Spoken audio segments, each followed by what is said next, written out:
Hello dear student, Ajay classes में आप सबका स्वागत है। आज का जो लेक्चर है वो है Rolex theorem and Lagrange mean value theorem, ठीक है, जिसको हम शॉर्ट में कहते हैं एलएमवीटी। हमारा जो यूनिट चल रहा है वो है कंटिन्यूटी डिफरेंशिएबिलिटी, और इसके अंदर ये टॉपिक हमारा लास्ट टॉपिक होगा, ठीक है। जैसे ही आज ये टॉपिक खत्म होगा ये पूरा का पूरा यूनिट हमारा खत्म हो जाएगा। हमने अब तक आपको पिछले प्रीवियस वीडियो में लगभग 35 क्वेश्चन के आसपास हमने करवाया हुआ है आपका, और अब जैसे ही ये वाला टॉपिक कंप्लीट हो जाएगा तो इसके भी कुछ एमसीक्यू आज हम बताएंगे इसमें, और साथ में आपको इस पूरे यूनिट के ऊपर एक लगभग 60 क्वेश्चन का एक पीडीएफ अपलोड करेंगे, आपको देंगे लगाने के लिए, प्रैक्टिस करने के लिए। तो ऐसे में अगर हम देखें तो 60 क्वेश्चन आपका ये पीडीएफ में हो जाएगा और लगभग 45 क्वेश्चन के आसपास इसमें हो जाएगा, यानी कि 90 प्लस क्वेश्चन आपका इस यूनिट के अंदर प्रैक्टिस के लिए कंप्लीट हो जाएगा आपका, ठीक है। तो आप लोग थोड़ा सा एक काम करें, जब भी लेक्चर देखें तो उस एमसीक्यू को नोट कर लें, ठीक है, और उसको सॉल्व कर लें ताकि वो आपके दिमाग में फिट हो और चीजें आपको क्लियर समझ में आए। ऐसा ना हो कि आप लेक्चर देख रहे हैं बाद में नोट करेंगे या फिर देख ही नहीं रहे हैं तो फिर प्रॉब्लम क्रिएट होगा। देखिए आपके पास टाइम ज्यादा नहीं बचा हुआ, 1 से 1.5 महीने का टाइम है, ठीक है। 1 से 1.5 महीने के अंदर सिलेबस भी कंप्लीट करना है, आपको तैयार भी करना है। तो सिलेबस कंप्लीट करने में हम लोग को 1 से 1.5 महीना लग ही जाएगा, ठीक है। 1.5 महीना तो नहीं लगेगा लेकिन 1 महीना मान के चलिए लग जाएगा, ठीक है। तो क्या आप मेरे सिलेबस कंप्लीट करने के बाद पढ़ना शुरू करेंगे? ऐसा तो नहीं है ना। मैं बार बार शुरू से ही कह रहा हूं कि आपको 3 यूनिट पूरा कंप्लीट करा दिया गया। आगे के यूनिट में 2 यूनिट लॉन्ग यूनिट है, बाकी सब शॉर्ट यूनिट है, बहुत जल्दी कंप्लीट कर देंगे हम, उसका कोई प्रॉब्लम नहीं है। तो सिलेबस की चिंता आप न करें, वो हमारी जिम्मेदारी, वो हम कर देंगे। लेकिन क्या जो चीजें आपको पढ़ाई जा रही है वो आप कंप्लीट कर रहे हैं? अगर वो आप नहीं कंप्लीट कर रहे हैं साथ में, तो आप ये मत सोचिए कि लास्ट के 10 दिन में 15 दिन में आप उस सारी चीजों को कर लेंगे, ऐसा कुछ भी नहीं होने वाला। हम तो बस आपसे ये चाहते हैं कि आप डेली लेक्चर देखिए, 1-2 घंटे का समय निकालिए, बस 1 से 2 घंटे का, हर दिन एक लेक्चर अगर आप देखेंगे तो भी आप कंप्लीट कर पाएंगे, कोई प्रॉब्लम नहीं होगा। अब तक आपको लगभग 24 लेक्चर दिए गए होंगे मैथमेटिक्स के अंदर, और बाकी सभी सेक्शन के अंदर भी आपको लेक्चर दिए जा चुके हैं, ठीक है। तो वो सारे लेक्चर आप देखिए और कंप्लीट करें, अपने सिलेबस को साथ में चलें। नहीं तो अगर आप ये सोच रहे हैं कि नहीं हम लास्ट में पढ़ेंगे सारा वीडियो अपलोड होने के बाद, तब तो आप पढ़ चुके हैं, आपकी तैयारी नहीं हो पाएगी, उसके लिए हम जिम्मेदार बिल्कुल नहीं होंगे, ठीक है। हमारा काम है सिलेबस कंप्लीट कराना और आपको प्रैक्टिस करवाना। अगर आप खुद से नहीं कर रहे हैं तो ये मेरी प्रॉब्लम नहीं है, ये आप उसको समझिए, ठीक है ना। हम आपसे रिक्वेस्ट कर रहे हैं कि आप अपना काम करिए ईमानदारी से, तो ही आप इस चीज पर कमांड बना पाएंगे और आप अच्छा स्कोर कर पाएंगे, ठीक है। हम लोग मेहनत कर रहे हैं तो थोड़ा आपको भी मेहनत करना पड़ेगा। आप लोग मेहनत ही नहीं कर रहे हैं, देख रहे हैं कि 4-5 बच्चे केवल मैसेज का रिप्लाई करते हैं, 4-5 बच्चे क्वेश्चन लगा के हमसे पूछते हैं, डाउट क्लियर करते हैं। अब हम आपको इस वीडियो में ना एमसीक्यू दे नहीं रहे हैं लगाने के लिए। 4-5 एमसीक्यू हर वीडियो में देते थे, कभी 7 कभी 8 देते थे, लेकिन अब नहीं दे रहा है। अब हम ये चाहते हैं कि जो पीडीएफ हम अपलोड करें उसको सॉल्व करें। आप यहाँ का एमसीक्यू बताएंगे, उसको नोट करें, उसको भी सॉल्व कर लें, और साथ में जो हम पीडीएफ आपको देंगे उसको सॉल्व करिएगा। उसमें जो डाउट होगा वो हमसे आप पूछिएगा, ठीक है। अब इस तरीके से आपका प्रैक्टिस होगा, इस तरीके से बढ़िया प्रैक्टिस होगा और उस यूनिट पे कमांड भी बनेगा, ठीक है। और बहुत से बच्चे जो एप्लीकेशन डाउनलोड कर रहे हैं और कोर्स को मतलब खरीदना चाहते हैं, तो उनसे हम बता दें कि आप लोग अगर पढ़ना चाहते हैं, इसका कंप्लीट प्रिपरेशन करना चाहते हैं लीड का, ठीक है, तो आप कोर्स को खरीदिए। पहले आप वीडियो देखिए, जो डेमो वीडियो उस पर पड़े हुए फ्री की वीडियो जो है, पहले उसको देखिए, सेटिस्फाई होइए तो उसको खरीद लीजिए, आप खरीद कर उसको पढ़िए, ठीक है। और देखिए एक बात हम आपको पहले बता दें कि कोर्स जो है वो साथ में रन करेगा, एग्जाम टाइम तक रन करता ही रहेगा, आपका साथ नहीं छोड़ने वाले हैं। जब तक एग्जाम नहीं हो जाएगा तब तक हम इसको पढ़ाते ही रहेंगे, ठीक है। तो तैयारी भी करवाएंगे, लास्ट में सारा प्रिपरेशन पे वीडियो भी, एमसीक्यू के ऊपर प्रिपरेशन वीडियो भी बनाएंगे। तो वो सब चीजें आपको तब मिलेगी जब आप हमसे जुड़े रहेंगे, ठीक है। तो आप हमसे जुड़िए, पहले डेमो वीडियो देखिए, सेटिस्फाई हो जाइए, तब कोर्स खरीदिए। हाँ एक बात और, अगर आप सेटिस्फाई नहीं है डेमो वीडियो देख के, अगर आपको लगता है कि नहीं हमारा पढ़ाया हुआ आपको समझ में नहीं आता, तो बिल्कुल मेरा कोर्स मत खरीदिए। आप बिल्कुल स्वतंत्र है, जिसका पढ़ाया समझ में आता है आपको वे कोर्स आप खरीदें, ठीक है, कोई प्रॉब्लम नहीं है हमको उससे। लेकिन अगर आप हमसे जुड़ते हैं तो ये मेरी जिम्मेदारी बनती है कि हम आपका प्रिपरेशन कंप्लीट कराएं, ठीक है, और वो हम करवाएंगे। बस आपसे जितना रिक्वेस्ट किया जा रहा है पढ़ने के लिए उतना आप पढ़िए, ठीक है। बस इतना सा काम करिए, डेली आप 1 से 2 घंटा समय निकालिए, अपने सेमेस्टर एग्जाम को भी टाइम दीजिए, हम उसके लिए मना नहीं कर रहे हैं, जो भी टाइम है आप सब चीजों को दीजिए। लेकिन थोड़ा सा इसके लिए अगर आपने कोर्स ले लिया है तो इसके लिए 2 घंटे डेली आप किसी न किसी टाइम बना लीजिए कि देना ही देना है, एक लेक्चर देखना है और उसको कंप्लीट करना है, ठीक है। कॉपी में नोट करना है, जब भी लेक्चर देखना है कॉपी में लेके बैठना है, ताकि जो भी चीजें हम यहाँ पढ़ा रहे हैं वो आपकी कॉपी में नोट हो।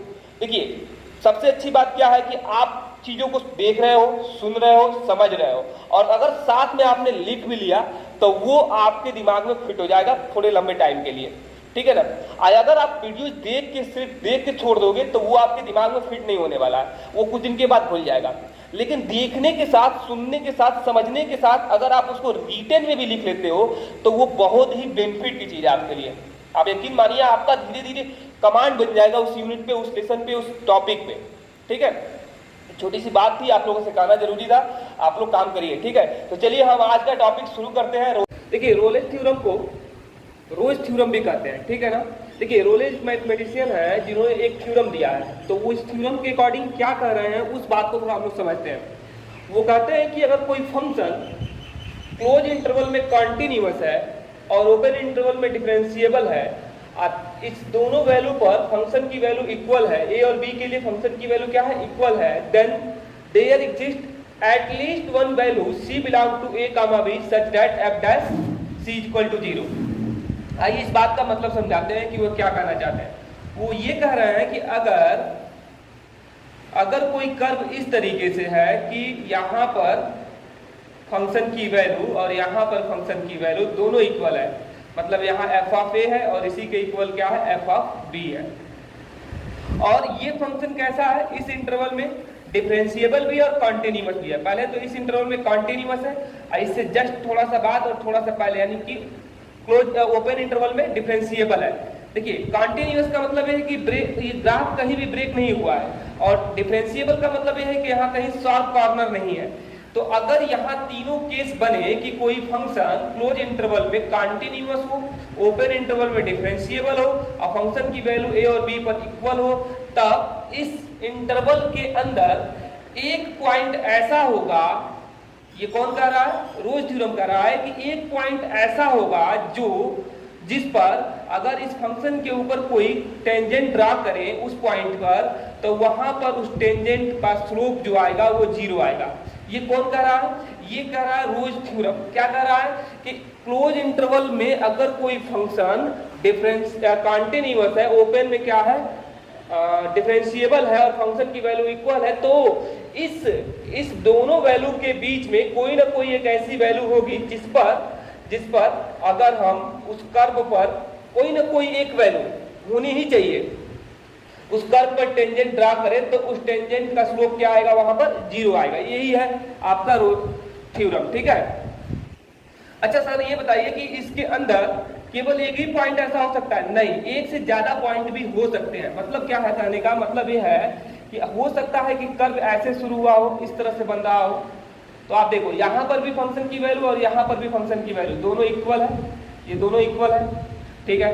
तो इस इंटरवल के बीच में यहाँ पर एक ऐसा पॉइंट मिलेगा, फिर यहाँ पर एक ऐसा पॉइंट मिलेगा, फिर यहाँ पर भी मिलेगा, यहाँ पर भी मिलेगा और यहाँ पर भी मिलेगा। इन सभी पॉइंट्स पर अगर हम कर्व पर टेंजेंट ड्रा करते हैं तो वहां पर वो टेंजेंट का स्लोप क्या होगा, 0 होगा। यही रोज थ्योरम है और कुछ नहीं है इसके अलावा, ठीक है। इस पर क्वेश्चन देखिएगा, बहुत आसानी से समझ में आ जाएगा आपको, इसके अलावा इसमें और कुछ नहीं समझना।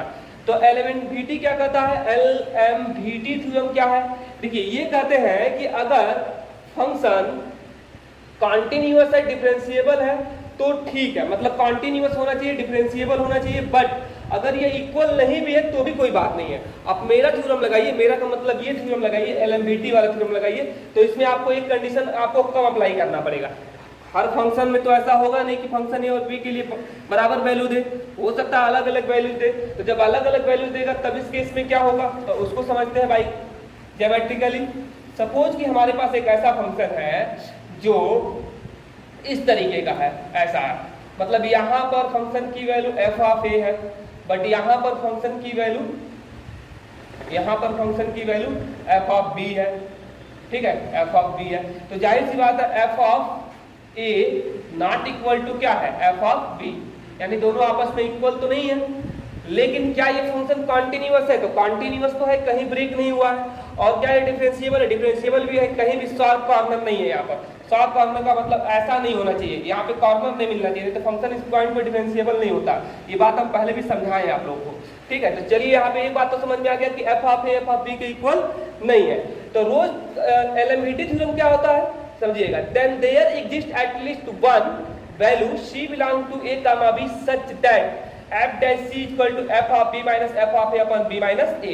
ये कौन कर रहा है? ये LMVT थ्योरम यानी कि लैग्रांज मीन वैल्यू थ्योरम के अकॉर्डिंग ये आ रहा है। अच्छा, इसके पहले हमने क्या देखा था? रोज थ्योरम। रोज थ्योरम क्या कर रहा है कि f डैश c 0 हो जाएगा, बट ये तो कह रहा है कि 0 नहीं होगा।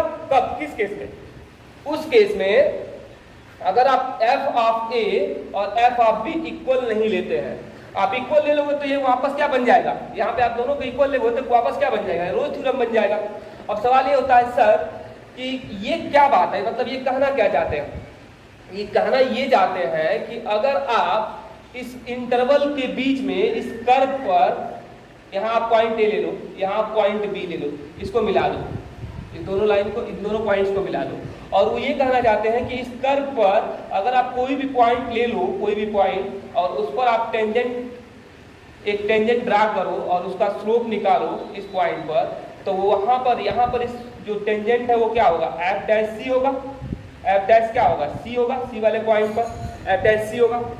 बट वो ये कह रहे हैं कि ये जो टेंजेंट है वो इसी लाइन के टेंजेंट के इक्वल होगा, यानी कि AB वाली लाइन के टेंजेंट के इक्वल होगा, ऐसा कर रहे हैं। यानी कि इन इंटरवल के बीच में, A और B इंटरवल के बीच में कहीं ना कहीं एक ऐसा पॉइंट होगा, कम से कम एक ऐसा पॉइंट होना चाहिए, एक से ज्यादा भी हो सकता है जैसे इसमें हो रहा था, लेकिन कम से कम एक ऐसा पॉइंट होना चाहिए जिस पर अगर हम टेंजेंट ड्रा करें तो वह टेंजेंट इस लाइन के क्या हो? पैरेलल हो। वह टेंजेंट इस लाइन के क्या हो? पैरेलल हो। ऐसा टेंजेंट हमको मिल जाएगा। तो अगर आपसे पूछे कि यहाँ पर स्लोप, देखिए इस फार्मूले को हम कैसे लाए हैं ये आपको हम प्रूफ करके दिखा देते हैं। अगर हम आपसे पूछेंगे कि यहाँ का कोऑर्डिनेट पॉइंट क्या होगा, तो आप कहोगे sir a comma f of a। यहाँ का पूछेंगे तो आप क्या बताओगे? पहले ये वाली डिस्टेंस है b और ये वाली डिस्टेंस हो जाएगी f ऑफ b। और अगर हम आपसे पूछे कि ab का स्लोप क्या होगा, स्लोप ऑफ ab, तो आप क्या बताओगे? y2 माइनस y1 का फॉर्मूला लगाते हो आप, दो बिंदुओं वाला, x2 माइनस x1। तो यहाँ से स्लोप आपका कितना आ गया? ab का slope fb minus fa, fb minus fa upon b minus a। अच्छा, ये इस लाइन का स्लोप जो है इस लाइन के स्लोप के क्या होगा? इक्वल होगा। और ये टेंजेंट है, तो टेंजेंट का स्लोप यहाँ पे क्या है? f dash c। तो f डैश c जो हमारा हो जाएगा यहाँ पर, अगर हम आपसे कहें कि स्लोप ऑफ टेंजेंट क्या होगा, कौन यहाँ पे टेंजेंट है? यही लाइन टेंजेंट है, तो इस टेंजेंट का स्लोप क्या होगा? तो वो होगा f डैश c। और ये दोनों क्या है? पैरेलल। तो जब दोनों पैरेलल है तो ये वाला टेंजेंट इस वाले टेंजेंट के इक्वल हो जाएगा, मतलब ये वाला स्लोप इस वाले स्लोप के इक्वल हो जाएगा। तो f dash c equal to क्या हो गया? f of b minus f of a upon f b minus a। Very easy, कोई प्रॉब्लम नहीं है। दोनों थ्योरम का बहुत ही अच्छा और शानदार यूज है। एमसीक्यू देखिएगा, बहुत बेहतरीन समझ में आएगा आपको। एक बार और हम इसको समझा देते हैं कि क्या हम करना चाहते हैं। रोज थ्योरम का मतलब ये है कि अगर कोई फंक्शन कॉन्टिन्यूअस डिफरेंशिएबल और फंक्शन की वैल्यू इक्वल है, तो इस इंटरवल के बीच में कोई एक ऐसा पॉइंट जरूर होगा जिस पर अगर हम कर्व पर कोई टेंजेंट ड्रा करें तो उस टेंजेंट का स्लोप वहां पर 0 आएगा। और यहाँ पर कहा जा रहा है कि कोई एक ऐसा पॉइंट जरूर होगा जिस पर एक टेंजेंट ड्रा करें तो इन दोनों बिंदुओं को मिलाने वाली जो लाइन होगी उस लाइन के स्लोप के इक्वल होगा। बस यही बात है, यही दोनों में डिफरेंट है और कोई डिफरेंट नहीं है। तो सर इसका यूज क्या होता है, इससे हम क्या निकालते हैं, इसके ऊपर क्वेश्चन कैसे बनते हैं? देखिए क्वेश्चन ऐसे बनता है कि अगर किसी क्वेश्चन को दे के कहेगा इसमें रोज थ्योरम डिफाइंड हो रहा है तो बताइए कि सी की वैल्यू क्या होगी। कौन सा ऐसा पॉइंट होगा जिस पर टेंजेंट ड्रॉ करें तो वो टेंजेंट का स्लोप वहां पे 0 आ जाएगा, ऐसा वो पूछ सकता है। यहाँ पर भी आपसे सी का पॉइंट पूछ सकता है, ये भी पॉइंट पूछ सकता है। मतलब इसमें कई तरह के क्वेश्चन बन सकते हैं। तो क्वेश्चन देखिए, अभी हम क्वेश्चन बता रहे हैं तो आपको बहुत अच्छे से क्लियर हो जाएगा। ठीक है, यहाँ पे कोई डाउट नहीं होना चाहिए, बहुत आसान चीज है और बहुत ही मजा आएगा इसमें। आपको क्वेश्चन दिखा रहे हैं, देखिए। तो चलिए कुछ क्वेश्चन हम लेते हैं। ठीक है, जैसे ही हम कुछ एमसीक्यू सॉल्व करेंगे ना तो हमारा ये जो थ्योरम है वो दोनों बहुत अच्छे से क्लियर हो जाएगा। ठीक है, तो आइए समझते हैं कि पहला एमसीक्यू क्या है। बहुत ही इजी होता है इसमें का क्वेश्चन, आप यकीन नहीं करेंगे कि ऐसे भी क्वेश्चन आसान होते हैं। ठीक है ना, क्योंकि अगर आप पहले से नहीं पढ़े हुए हैं तो आपको ये लग रहा होगा टॉपिक बहुत कठिन है, बट ऐसा है नहीं, बहुत इजी टॉपिक है और बहुत आसान क्वेश्चन इससे पूछे जाएंगे। हाँ, लेकिन जो पढ़ा रहेगा उसी के लिए आसान है, जो नहीं पढ़ा रहेगा उसके लिए नहीं। आइए समझते हैं पहला एमसीक्यू क्या है। एक role theorem for f of x is equal to e to the power x in bracket sin x minus cos x is verified on pi by 4 close interval pi by 4 comma 5 pi by 4 then the value of c is देखिए कह रहा है कि ये एक ऐसा function है जिसके लिए रोज थ्योरम वेरीफाइड होता है। वेरीफाइड होने का मतलब है कि कॉन्टिन्यूअस भी है, डिफरेंशिएबल भी है और इन दोनों वैल्यू के लिए फंक्शन की वैल्यू इक्वल भी है। तो बताइए इस इंटरवल के बीच में जो पॉइंट सी है उसकी वैल्यू क्या होगी। तो देखिए कितना इजी काम है ये, बस आपको अगर डिफरेंशियल आ रहा है, अगर आपको डिफरेंशियल आ रहा है तो कोई दिक्कत नहीं है, नहीं आ रहा है तो पीछे आप वीडियो पहले देख लो, डिफरेंशियल भी आपको आ जाएगा। देखो f dash x is equal to, आप क्या करोगे इसका डेरिवेट करके एफ डैश एक्स निकालो। तो इसको फर्स्ट मानो, इसको सेकंड फंक्शन मानो। तो फर्स्ट फंक्शन को हम लिख लेते हैं, सेकंड फंक्शन का हम क्या करते हैं, डिफरेंशियल करते हैं। सेकंड फंक्शन का डिफरेंशियल क्या हो जाएगा, साइन एक्स का कॉस एक्स और कॉस एक्स का माइनस साइन एक्स, तो प्लस साइन एक्स हो जाएगा, फिर प्लस हो जाएगा। सेकंड फंक्शन को नोट कर लेते हैं, यही रूल है। और sine e to the power x का डिफरेंशियल वही आ जाएगा। इसको थोड़ा शॉर्ट कर लो, e to the power x को कॉमन लोगे तो cos से cos कैंसिल हो जाएगा, ये हो जाएगा 2 sin x f dash x। अब यहीं पे रोज थ्योरम अप्लाई कर दो। तो रोज थ्योरम क्या कहता है कि f डैश c के लिए इस फंक्शन की वैल्यू क्या हो जाएगी, 0 हो जाएगी। वही तो कहा गया था कि अगर इस इंटरवल के बीच में आप पॉइंट c लेते हो तो फंक्शन को डेरिवेट करने के बाद c को जैसे ही यहाँ पुट करोगे तो टोटल की वैल्यू किसके इक्वल हो जाएगी, 0 के इक्वल हो जाएगी। अब f डैश c यहाँ पुट करो तो यहाँ e to the power c into 2 sin c is equal to क्या हो गया, 0। तो ये भी कांस्टेंट है और e to the power c तो 0 के इक्वल हो ही नहीं सकता है, तो कौन 0 के इक्वल हो सकता है, sin c। तो यहाँ से sin c is equal to क्या आ गया, 0। और sin c 0 कब देगा, या तो 0 पे देगा या तो पाई पर देगा। आपको अच्छे से पता होगा कि sin 0 के लिए 0 होता है और पाई के लिए भी क्या होता है, 0 होता है। यानी यहाँ पे c की जो वैल्यू आ रही है वो क्या आ रही है, 0 आ रही है, पाई आ रही है, और भी वैल्यूज मिलेंगी जिस पर 0 आएगा। बट हमको क्या देखना, हमको तो ये देखना है कि जो c की वैल्यू आ रही है वो इस इंटरवल के बीच में है कि नहीं। तो इस इंटरवल के बीच में 0 आएगा, नहीं आएगा। क्यों, क्योंकि पाई बाई 4 से शुरू करना है और 5 बाई 4 के बीच में देखना है। तो पाई एक ऐसी वैल्यू है जो इसके बीच में आएगी, ठीक है। ये पाई बाई 4 का मतलब 45 डिग्री, अब 5 पाई बाई 4 का मतलब 225 डिग्री, तो उसके बीच में ही तो 180 डिग्री आएगा। तो ये 0 नहीं लिया जाएगा, ओनली क्या लिया जाएगा, pi. Belong to interval pi by 4 comma 5 pi by 4, और यहाँ पे यही आपका ऑप्शन सही होगा। तो बताइए c equal to pi option है कोई, हाँ ये डी वाला ऑप्शन आपका सही है। बताइए इससे ज्यादा भी इजी क्वेश्चन हो सकता है क्या, लेकिन यही क्वेश्चन आपके लिए कठिन नहीं, बहुत कठिन हो जाएगा अगर आप इसको पढ़े नहीं रहेंगे, आप इसको रिवाइज नहीं किए रहेंगे। जैसा कि हम बताए ना कि पीछे अभी बहुत से बच्चे एनसीईआरटी के सिलेबस से तो ये निकाल ही दिया गया था, 30% ऑफ कर दिया गया था। तो पता नहीं आप अगर उस टाइम के स्टूडेंट रहे होंगे तो आप इसको मिस जरूर किए होंगे। लेकिन अगर जो लोग पढ़े हैं उनके लिए कोई बात नहीं है, उनको और अच्छे से समझ में आ रहा होगा। जो नहीं पढ़े हैं उनके लिए पूरा बेसिक से हम बता रहे हैं, कोई प्रॉब्लम नहीं होने वाली है, ठीक है, कोई दिक्कत नहीं है इसमें। चलिए एक क्वेश्चन नोट करिए, पहले क्वेश्चन का सॉल्यूशन, दूसरा क्वेश्चन देखते हैं हम लोग। तो चलिए सेकेंड क्वेश्चन क्या है, Rolle's theorem is not applicable in which one of the following case. ये 4 केस दिया गया है, इसमें से किसके लिए रोज थ्योरम एप्लीकेबल नहीं है, मतलब अप्लाई नहीं किया जा सकता किस फंक्शन पर। इसका जस्ट अपोजिट पूछ दिया है, ठीक है। देखिए एक फंक्शन दिया है f of x equal to x square minus x in interval 0,1 के लिए, क्या इस पर रोज थ्योरम अप्लाई होगा, बिल्कुल होगा। क्यों होगा, क्योंकि ये फंक्शन डिफरेंशिएबल भी है, कॉन्टिन्यूअस भी है, और फंक्शन की वैल्यू 0 और 1 पे चेक भी कर लो तो 0 ही आएगा। यहाँ पे 0 0 रखोगे तो फंक्शन की वैल्यू क्या आएगी, 0 आएगी, और 1 1 रखोगे तभी फंक्शन की वैल्यू क्या आएगी, 0 ही आएगी। तो यहाँ पहला तो ऑप्शन बिल्कुल अप्लाई हो रहा है, तो ये ऑप्शन सही नहीं हो सकता। दूसरा देखते हैं f of x equal to greatest integer function, greatest integer function in 2.5 और 2.7। तो आप एक बात जानते हो ग्रेटेस्ट इंटीजर फंक्शन की खासियत क्या होती है, 2 बता चुके हैं इसके पहले भी, 2.5 यहाँ पर कोई भी नंबर आप डालोगे ना 2 पॉइंट समथिंग तो ये ऑलवेज इंटीजर देता है, ठीक है ना, ये ऑलवेज इंटीजर ही देगा। तो अगर ये भी 2 होगा और 2.7 भी 2 होगा तो दोनों फंक्शन की वैल्यू, जो फंक्शन की वैल्यू है इन दोनों के लिए सेम आ रही है, देख रहे हैं। अच्छा एक चीज और देखिए कि वैसे तो greatest integer function discontinuous function होता है, ये भी जान लीजिएगा। बट यहाँ पर क्या देखना है कि केवल 2 से लेकर और 2.5 से लेकर 2.7 तक ही देखना है, तो इसके लिए फंक्शन कॉन्टिन्यूअस होगा। जब हम यहाँ से 2 के बाद 3 पे जाएंगे तब ना फंक्शन डिसकंटिन्यूअस होना शुरू होगा, बट ऐसा दिया ही नहीं है, यहीं पर ब्रेक कर दिया है। तो इसके बीच में फंक्शन कॉन्टिन्यूअस है और डिफरेंशिएबल भी है, तो ये भी ऑप्शन सही नहीं हो सकता। इस पर भी रोज थ्योरम अप्लाई होगा। क्यों होगा आप समझे, थोड़ा अच्छे से समझे इसके कॉन्सेप्ट को। अगर आप इस पर इस फंक्शन की वैल्यू चेक करते हो तो आएगा 2, अगर आप इस पर चेक करते हो तो भी आएगा 2, क्योंकि ग्रेटेस्ट इंटीजर फंक्शन की यही खासियत होती है, यही वो कहता है। तो यहाँ पर दोनों 2 आ गया, नहीं इक्वल आ गया। पहला केस मतलब एक केस तो अप्लाई हो रहा है, कॉन्टिन्यूअस डिफरेंशिएबल दोनों है, फंक्शन यहाँ से यहाँ तक वेरी करेगा इस तरह से, तो उसके लिए क्या होगा, इसका ग्राफ क्या हो रहा है, एकदम एकदम कहीं ब्रेक नहीं हो रहा है ग्राफ, तो कहीं ब्रेक नहीं हो रहा तो क्या हो जाएगा, डिफरेंशिएबल कंटिन्यूअस दोनों हो जाएगा। तो इस केस पर भी हमारा रोल्स थ्योरम अप्लाई होगा। आइए नेक्स्ट केस पे चलते हैं। इस पर f of x equal to x square minus 4x plus 5 in interval 1, 3। 1 रख के पहले चेक करो, यहाँ पर 1 रखोगे तो 1 आएगा, यहाँ 1 रखोगे तो -4 आएगा, -3 यानी 2 आएगा, 3 रखो 3 का स्क्वायर 9 आएगा, और 9 और 3 यहाँ रखोगे तो 12, -3 प्लस 2। इसके लिए भी इक्वल आ रहा है, दोनों के लिए वैल्यू इक्वल आ रही है, सेम आ रही है, रख के चेक कर लीजिए, ठीक है। अच्छा, ये एक पॉलिनोमियल फंक्शन है, तो पॉलिनोमियल फंक्शन तो ऑलवेज कंटीन्यूअस भी होता है और डिफरेंशिएबल भी होता है। इसका आप डिफरेंशिएबल भी निकाल ही सकते हो, और कंटीन्यूअस तो ये है, इसका ग्राफ बिल्कुल कंटीन्यूअस होता है, ठीक है। तो ये तीनों केस सही नहीं है।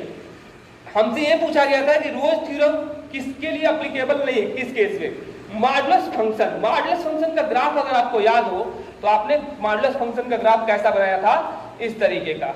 तो देखो मॉडुलस फंक्शन में यहाँ पर, यहाँ 0 पर क्या बनता है, शार्प कॉर्नर बनता है। तो फंक्शन यहाँ पे कंटीन्यूअस तो होगा, लेकिन क्या नहीं होगा, डिफरेंशिएबल नहीं होगा। जैसे ही शार्प कॉर्नर मिल गया तो फंक्शन वहां पे डिफरेंशिएबल नहीं होगा, और जब डिफरेंशिएबल नहीं होगा तो उस केस में रोल्स थ्योरम अप्लाई भी नहीं होगा। तो इसका मतलब है चौथा ऑप्शन आपका क्या हो जाएगा, सही हो जाएगा, ठीक है। चौथा ऑप्शन आपका सही है। तो अगर आपने कॉन्सेप्ट अच्छे से क्लियर है तो आप इस क्वेश्चन को तुरंत लगा लोगे, नहीं तो फिर आप फंस जाओगे इस क्वेश्चन में। तो वीडियो पीछे के देखिए, सारे कॉन्सेप्ट क्लियर हो जाएंगे। हमने सारा कुछ पढ़ाया आपको, greatest integer function, polynomial function, कब कॉन्टिन्यूअस होता है, कब डिफरेंशिएबल होता है, उसके ऊपर एमसीक्यू क्या है, सारी चीजें आपको पढ़ाई गई हैं। अगर आप वीडियो छोड़ के देख रहे होंगे तब तो ये नहीं समझ में आने वाला आपको, लेकिन ये बहुत इजी चीज है। अगर आप वीडियो को पूरा देखे होंगे तो बहुत आसानी से आप इसको समझ पाओगे, ठीक है। तो चलिए, अगर आप नहीं देखे तो देख लीजिएगा, हम आगे क्वेश्चन नेक्स्ट देखते हैं। तो ये आपका हो गया पहला क्वेश्चन और दूसरा क्वेश्चन कंप्लीट। तो चलिए देखें, 2 क्वेश्चन हम लोगों ने देखा रोल्स थ्योरम के ऊपर, अब हम 2 क्वेश्चन देखेंगे एलएमवीटी के ऊपर, ठीक है। चलिए समझते हैं ये 2 क्वेश्चन कैसे लगा सकते हैं एलएमवीटी के अकॉर्डिंग। चलिए देखते हैं हम लोग सॉल्यूशन, देखते हैं क्वेश्चन नंबर 3 का। बहुत इजी काम है इसको लगाना। आप देखिए, एक बार अगर अच्छे से समझ जाएंगे ना तो ऐसे क्वेश्चन अगर आएंगे तो आप आसानी से कर लोगे। देखो कैसे, सबसे पहले देखो फंक्शन क्या गिवन है, applying mean value theorem on f of x log x, interval दिया हुआ x belong to 1, e the value of c। आपको क्या करना है, डेरिवेटिव फाइंड कर लेना है 1 टाइम्स 1। इसका क्या करेंगे, log x का डेरिवेटिव क्या होता है, 1/x होता है।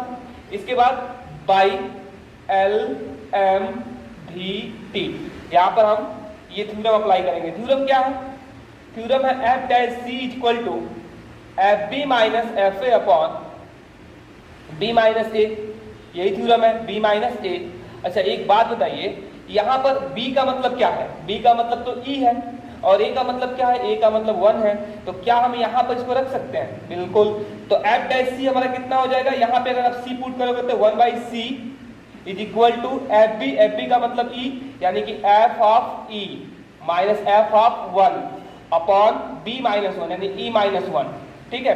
अच्छा यहाँ पे थोड़ा सा एक स्टेप और सॉल्व कर दीजिए, एफ ई आपको निकालना पड़ेगा, तो वो फंक्शन से फाइंड होगा। e को, यानी कि फंक्शन में e अगर यहाँ पे आप इनपुट डालोगे e, तो कितना आएगा फंक्शन की वैल्यू, तो log e की वैल्यू क्या होती है, यहाँ हम दिखा देते हैं कि f of e equal to log e, और इसकी वैल्यू 1 होती है, और 1 यानी कि log 1, और इसकी वैल्यू 0 होती है। तो यहाँ हो जाएगा आपका 1 माइनस 0 अपॉन e माइनस 1, यानी ऊपर बचेगा 1। इसको आप ऐसे भी लिख सकते हैं, c is equal to e minus 1, यही आपका पॉइंट है। और यहाँ पे ऑप्शन आप देख सकते हैं e माइनस 1, कौन सा ऑप्शन आपका सही है, p। वेरी इजी, बहुत इजी कॉन्सेप्ट है। फिर से एक बार समझ लीजिए, जो फंक्शन गिवन होगा उसका 1 टाइम डिफरेंशिएट करिए, यानी डेरिवेटिव फाइंड करिए, और उसके बाद आप एलएमवीटी थ्योरम अप्लाई करिए। F dash C equal to F B minus F upon B minus A, और एफ डैश सी क्या है, यहाँ पे आप सी पुट करोगे तो 1/c मिलेगा, और बी और ए क्या है, यहाँ पे इंटरवल में गिवन है, पहला वाला ए होता है, बाद वाला बी होता है। तो ये हो गया b, ये हो गया a, यानी कि e और 1 यहाँ फंक्शन की वैल्यू फाइंड कर लेंगे और यहाँ पे पुट कर देंगे, c की वैल्यू निकल जाएगा। इससे ज्यादा इजी तो डिफरेंशिएशन नहीं है जितना इजी ये है, ठीक है। लेकिन ये सिर्फ उनके लिए इजी है जो इसको पढ़े रहेंगे, जो इसका कंसेप्ट समझेंगे, नहीं तो फिर प्रॉब्लम क्रिएट होगा, उनको लगा नहीं पाएंगे क्वेश्चन आसान होते हुए भी, ठीक है ना। तो चलिए ये क्वेश्चन आप नोट कर लीजिए, फिर नेक्स्ट क्वेश्चन अभी हम देख लेते हैं क्या नेक्स्ट क्वेश्चन। इसको आप नोट कर लीजिए, इसको हम मिटा देते हैं, ठीक है। देखिए कोई डाउट होगा बताइएगा। चलिए देखिए अब नेक्स्ट क्वेश्चन नंबर 4 का सॉल्यूशन समझते हैं, यहीं पर समझते हैं क्वेश्चन नंबर 4 का सॉल्यूशन। यहाँ पे क्या कहा गया है, the value of c in mean value theorem for the function f of x equal to x square in 2 4 a, यानी कि फिर से एक फंक्शन गिवन है और इंटरवल गिवन है, यानी a और b हमको ऑलरेडी पता है, a कितना है 2, b कितना है 4। फंक्शन की वैल्यू डायरेक्टली पहले चेक कर लो, अगर आप वहां पे नहीं काम करना चाहते तो यहाँ पे काम कर लो, क्योंकि हम डायरेक्ट क्वेश्चन को लगाए हैं, आपको डायरेक्ट क्वेश्चन लगाना चाहिए। यहाँ पे अगर आप यहाँ पे a 2 पुट करोगे तो क्या आएगा 4 आएगा, और f ऑफ 4 पे वैल्यू कितनी आएगी। एक काम करते हैं, फंक्शन को ही नोट कर लेते हैं पहले हम लोग, ठीक है, फंक्शन ही नोट कर लेते हैं। यहाँ पर f of x equal to लिख लेते हैं x स्क्वायर, ठीक है। इसके बाद हम चेक कर लेते हैं f ऑफ 2 पर वैल्यू क्या आ रही है, 2 पर वैल्यू 2 का स्क्वायर यानी कि 4, f ऑफ 4 पर वैल्यू क्या आ रही है, 4 पे वैल्यू आपकी आ जाएगी 4 का स्क्वायर यानी कि 16, और f डैश x डेरिवेटिव इसका क्या आएगा 2x बाई LMVT, ठीक है। क्या होता है f dash c equal to FB, FB का मतलब क्या, यहाँ डायरेक्ट फॉर्मूला अप्लाई करिए, B का मतलब 4, FA का मतलब क्या 2 अपॉन 4 माइनस 2। ये बताओ इसकी जगह पे आप क्या पुट करोगे, तो डेरिवेटिव हमने यहाँ फाइंड किया है, x की जगह पे क्या लेना है हमको c लेना है, तो यहाँ हो जाएगा 2c is equal to f4 की वैल्यू क्या है, f ऑफ 4 की वैल्यू 16 है, 16 माइनस f ऑफ 2 की वैल्यू 4 है। आप डायरेक्ट देखो, ये लिखने की जरूरत नहीं है, आप डायरेक्ट थ्योरम अप्लाई करना, डायरेक्ट आपको मिल जाएगा, ठीक है। यहाँ पे 2 हो गया, c की वैल्यू फाइंड करनी है तो 2c इक्वल टू आ जाएगा, यहाँ पे आपका आ गया 2c इक्वल टू, यहाँ पे हो जाएगा कितना 12 बाई 2 यानी कि 6, तो c इक्वल टू कितना आ गया आपका 3। अच्छा, ये जो 3 वैल्यू आई है ये इस इंटरवल के बीच में ही बिलोंग करेगा, 2,4 के बीच में, तो है भी कोई प्रॉब्लम नहीं है, ये 2,4 इंटरवल में गिवन भी है, कोई दिक्कत नहीं है। तो यही आपका ऑप्शन सही होगा, यहाँ पे जो भी आपका ऑप्शन आ रहा होगा, तो 3 आपका ऑप्शन दिया हुआ है, बिल्कुल करेक्ट है, ठीक है। तो देखिए कितना इजी कॉन्सेप्ट है इसका, रोज थ्योरम का और एलएमवीटी का बहुत ही इजी कॉन्सेप्ट है। आप इसके क्वेश्चन अगर एग्जाम में आएंगे तो डेफिनेटली सॉल्व करना, कोई प्रॉब्लम नहीं होगा और बहुत आसानी से आंसर पा जाओगे आप, ठीक है।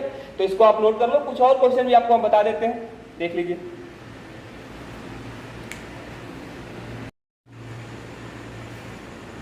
तो चलिए 2 क्वेश्चन और हमने ले लिया है आप लोग के लिए, ठीक है। 2 क्वेश्चन और देख लेते हैं हम लोग इस पर, ताकि कॉन्सेप्ट और अच्छे से क्लियर हो जाए।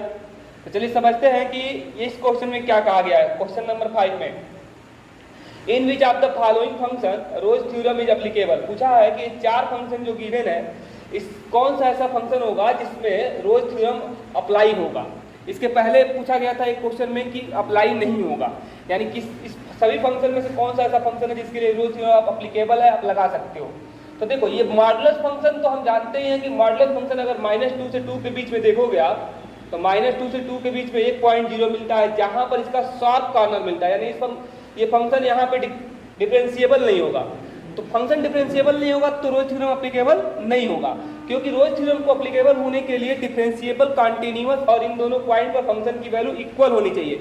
अगर तीनों में से कोई भी एक केस सेटिस्फाई नहीं हो रहा है तो वहां रोज थ्योरम अप्लाई नहीं होगा, ठीक है। 10x के बारे में देखते हैं, तो 10x से 0 से पाई के बीच में कोई ऐसी वैल्यू है जिसके लिए डिफाइंड नहीं है। हाँ, एक ऐसी वैल्यू आती है π/2, उस पर फंक्शन डिफाइंड नहीं होता, इनफाइनाइट हो जाता है। तो ये भी, इस पर भी आप क्या कर सकते हो, रोज थ्योरम अप्लाई नहीं कर सकते हो, ठीक है। इस फंक्शन को देखते हैं, तो 1 + x - 2 की पावर 2/3 इन 1 x लेस देन इक्वल 1 और greater than equal 1 less than equal 3। तो देखिए ये वाला फंक्शन जो है ये कॉन्टिन्यूअस फंक्शन है कि डिफरेंशिएबल है, इसमें चेक करना पड़ेगा। ये तो डायरेक्टली हमने चेक कर लिया, इसमें आपको थोड़ा सा चेक करना पड़ेगा, मतलब थोड़ा सा कॉमन सेंस यूज करना पड़ेगा। कॉन्टिन्यूअस है कि नहीं है, डिफरेंशिएबल है कि नहीं है, फंक्शन की वैल्यू इक्वल आ रही है कि नहीं आ रही है, इसको पुट करेंगे तो फंक्शन की वैल्यू तो इक्वल आएगी, कॉन्टिन्यूअस भी फंक्शन हो जाएगा अगर आप उसका लिमिट निकालोगे तो। लेकिन अगर आप इसका differentiable left hand derivative, right hand derivative check करोगे तो नहीं होगा, क्योंकि यहाँ पर x, इसके डोमेन में x पर 2 ऐसा पॉइंट है जिसके लिए फंक्शन क्या होगा, डिफरेंशिएबल नहीं होगा, ठीक है ना। इसके लिए x = 2 के लिए आप चेक कर लेना, वैसे हम चेक करना बताएं आपको, चेक कर सकते हो। अब एक बच गया लास्ट ऑप्शन, लास्ट क्या है, x - 2 का होल स्क्वायर। ये तो पाइनोमियल फंक्शन है, यहाँ तो पाइनोमियल नहीं था, पाइनोमियल होता अगर ये तो हम कह देते कि ये फंक्शन पे आप अप्लाई कर सकते हो, डिफरेंशिएबल भी है, कॉन्टिन्यूअस भी है। देखिए जब भी पावर हमारा फ्रैक्शन के फॉर्म में होगा, निगेटिव के फॉर्म में होगा तो पॉलिनोमियल नहीं होता है, ठीक है ना। तो polynomial function always continuous differentiable होते हैं, और फंक्शन की वैल्यू बस चेक कर लीजिए, तो 0 पे 0 आएगा और 2 पर भी क्या आएगा, 0 आएगा। तो इस पर आप रोज थ्योरम अप्लाई कर सकते हो। बहुत ही इजी काम था, आपने तुरंत कॉन्सेप्ट से पता कर लिया है, ठीक है। चलिए नेक्स्ट क्वेश्चन देखते हैं, 6 number. For the function f of x equal to x minus 1 x minus 2 defined on 0 to 1/2 the value of c satisfying Lagrange mean value theorem यानी LMVT का यूज यहाँ पर करना है, ठीक है। लैग्रेंज थ्योरम का यूज करिए और बहुत इजी तरीके से क्वेश्चन को आप c की वैल्यू फाइंड कर पाओगे। सबसे पहले क्या करना होगा आपको, f डैश x फाइंड करना होगा। तो f डैश x क्या हो जाएगा, first function differential of second function, second function differential of first function, first function differential of second function, second function differential करोगे तो क्या आ जाएगा, x का 1 2 का 0 1 माइनस 0 प्लस x माइनस 2 और ये हो जाएगा 1 माइनस 0, यानी f डैश x क्या आ गया आपका, x माइनस 1 और x माइनस 2 यानी 2x माइनस 3 आ गया आपका। Very easy. अब बाई LMVT से क्या हो जाएगा, ये f dash c is equal to F B minus F A upon B minus A. Very easy concept. F dash C कहां से फाइंड हो जाएगा, यहां से 2c माइनस 3 और एफ बी क्या होगा, आप बताओ एफ बी क्या होगा। यहाँ पे एफ बी का मतलब 1/2, यहाँ 1/2 रख के चेक कर लो एफ बी क्या आएगा। यानी हम ये कहना चाहते हैं एक बार आप 1/2 पर फंक्शन की वैल्यू देख लो और एक बार 0 पर फंक्शन की वैल्यू देख लो, क्योंकि यहाँ बी का मतलब है 1/2 और ए का मतलब है 0 अपॉन 1/2 माइनस 0। इसी को सॉल्व करना है तो 1/2 पे फंक्शन की वैल्यू चेक कर लो क्या आ रहा है, 1/2 पे फंक्शन की वैल्यू 1/2 माइनस 1 और 1/2 माइनस 2, तो क्या आ जाएगा, ये आपका आ जाएगा माइनस 1/2 यहाँ पर और यहाँ आ जाएगा आपका माइनस 3/2 यानी कि 3/4। कितना आ गया, 3/4। और 0 पे क्या आएगा, 0 पे ये 0 हो जाएगा, ये 0 हो जाएगा, -1 -2 यानी कि 2 आ जाएगा। ये डायरेक्टली समझ लीजिए कितना आ जाएगा, 2 आ जाएगा। ये आ रहा है 3/4 और ये आ जा रहा है 2। कट तो नहीं रहा है,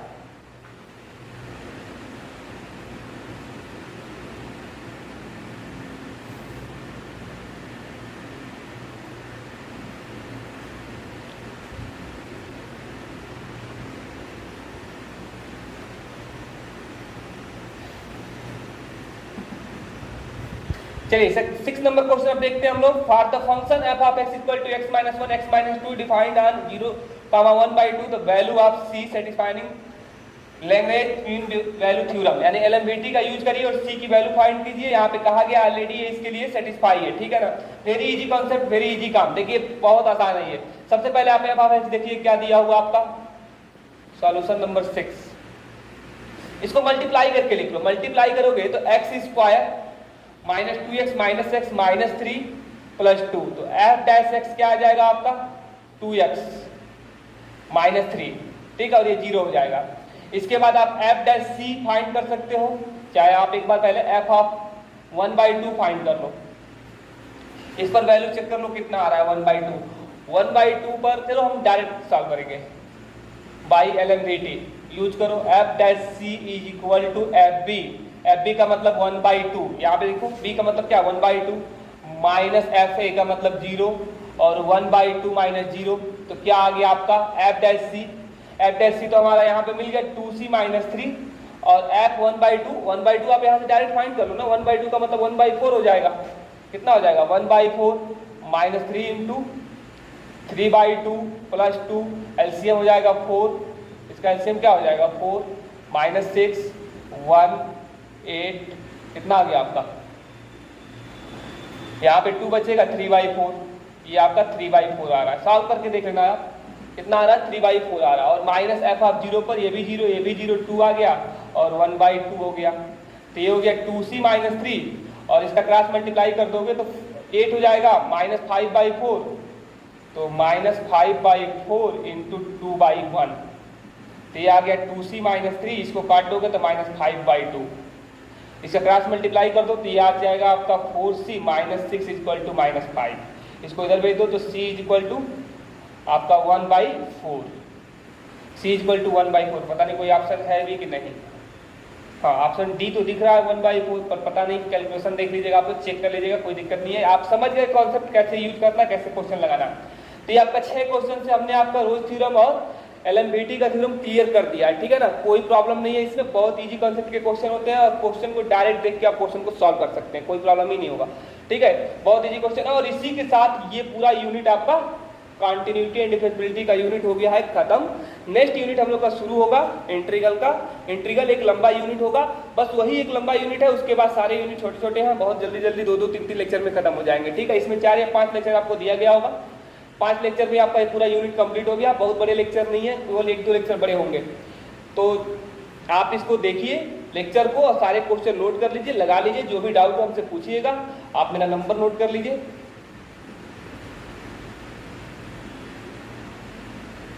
अजय क्लास है 9198392737, ठीक है। कोई भी प्रॉब्लम हो आप इसको मुझसे डायरेक्ट कांटेक्ट कर सकते हैं। अगर आपको कोर्स लेना हो तो आप इसमें कॉल करके कोर्स खरीद सकते हैं। आप आगे का जो भी चीज़ पढ़ना चाहते हैं, पीछे का जितना भी यूनिट कंप्लीट कराया गया है, सारा चीज़ आपको एप्लीकेशन पर मिलेगा, ठीक है। जो भी बच्चे ज्वाइन है ऑलरेडी एप्लीकेशन में, उन बच्चों से रिक्वेस्ट है कि वो काम अपना ईमानदारी से करें, डेली बाई डेली लेक्चर देखें और डेली बाई डेली उसको नोट करें कॉपी में, ठीक है। तो चलिए आज के लिए इतना ही रहने देते हैं, थैंक यू।